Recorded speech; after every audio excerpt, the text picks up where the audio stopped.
Shalom. आज जिस विषय पर आपसे बात करना चाहता हूँ वो विषय है गॉड्स प्लान, परमेश्वर की योजना।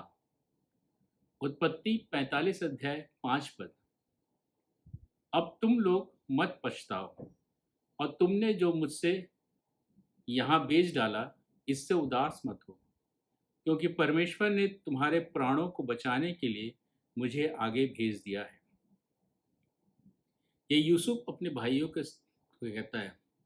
जब यूसुफ विश्व का प्रधानमंत्री हो गया था, उसने उस अकाल के बारे में उसको पहले से दर्शन हो गया था। उसने बहुत सारे स्टोर हाउसेस बनाए थे जब बहुतायत का फल हो रहे थे, फ्रूट मतलब फसल हो रही थी। उसके बाद जब अकाल पड़ा, लोग उसके पास आके खरीदने लगे।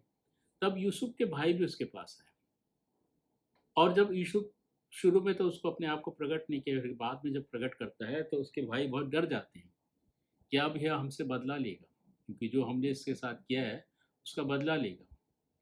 पर यूसुफ को कहता है कि अब तुम लोग मत पछताओ और तुमने जो मुझसे यहाँ भेज डाला इससे उदास मत हो, क्योंकि परमेश्वर ने तुम्हारे प्राणों को बचाने के लिए मुझे आगे भेज दिया है।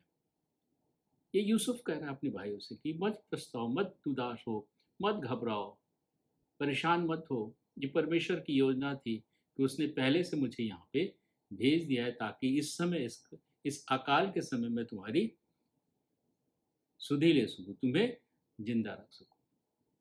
ये परमेश्वर का विचार था, ये परमेश्वर की सोच थी।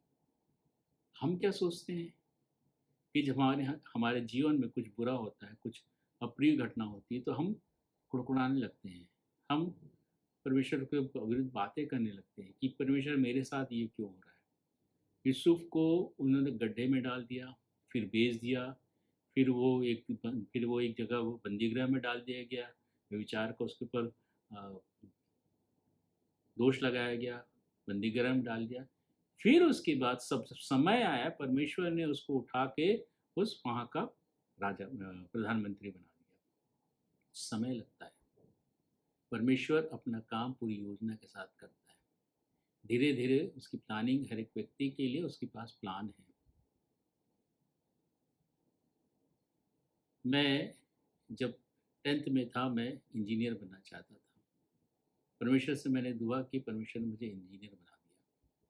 मैं 5 साल पढ़ाई करके इंजीनियर बना। जब इंजीनियरिंग करके निकला तो मेरे सब दोस्तों को नौकरियां लग गई, मुझे नौकरी नहीं मिली। बहुत आखिरी में मुझे नौकरी मिली। मुझे सैलरी मेरे दोस्तों से आधी मिलती थी।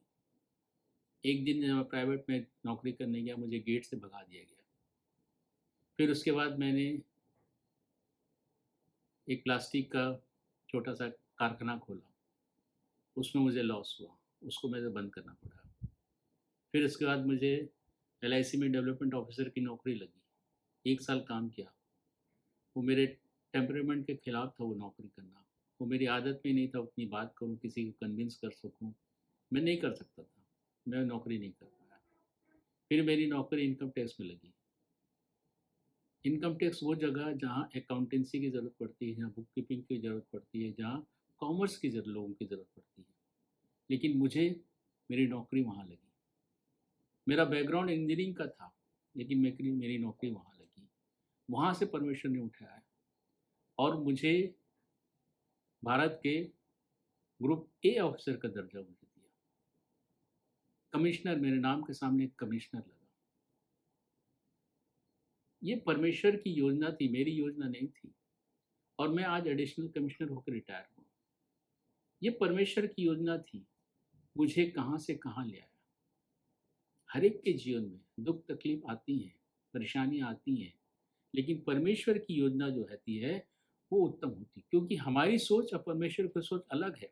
यशायाह 55:8-9 कहता है, क्योंकि यहोवा कहता है कि मेरे विचार और तुम्हारे विचार एक समान नहीं, न तुम्हारी गति और न मेरी गति एक सी है। क्योंकि मेरी गति और तुम्हारी गति में और मेरे और तुम्हारे सोच विचारों में आकाश और पृथ्वी का अंतर है। इतना अंतर है। जब हम विपरीत परिस्थिति में रहते हैं, हम सोच भी नहीं सकते कि हम यहाँ से उठ के ऊपर तक पहुँच जाएंगे। लेकिन परमेश्वर की योजना है, बोलता है घोड़े से उठाकर तुम्हें ऊंचा खड़ा करूँगा, और वो खड़ा करता है। और यिर्मयाह 29:11 में लिखा है, क्योंकि यहोवा की यह वाणी है कि जो कल्पनाएं मैं तुम्हारे विषय में करता हूँ उन्हें मैं जानता हूँ, वे हानि की नहीं वरन कुशल की हैं, और अंत में तुम्हारी आशा पूरी करूँ। तो जो कल्पनाएं करता है हमारे विषय में, जो योजना बनाता है हमारे विषय में, वो हमारे लाभ के लिए होती है, हमारे कुशल के लिए होती है। हमें बस उसके समय का इंतजार करने की आवश्यकता है। उस समय आएगा, उठाएगा और वहां तक पहुंचाएगा। हमें परमेश्वर की योजना पर विश्वास करने की आवश्यकता है। हमें परमेश्वर की योजना पर भरोसा रखने की आवश्यकता है। रोमी 8:28 कहता है, और हम जानते हैं कि जो लोग परमेश्वर से प्रेम रखते हैं उनके लिए सब बातें मिलकर भलाई ही को उत्पन्न करती है, अर्थात उन्हीं के लिए जो उस पर इच्छा के अनुसार बुलाए गए। कंडीशन एक ही है, विश्वास। कंडीशन एक ही है, विश्वास योग्यता के साथ जीवन बिताना। कंडीशन एक ही है कि हम उसकी आज्ञा का पालन करते हुए जीवन बिताएं।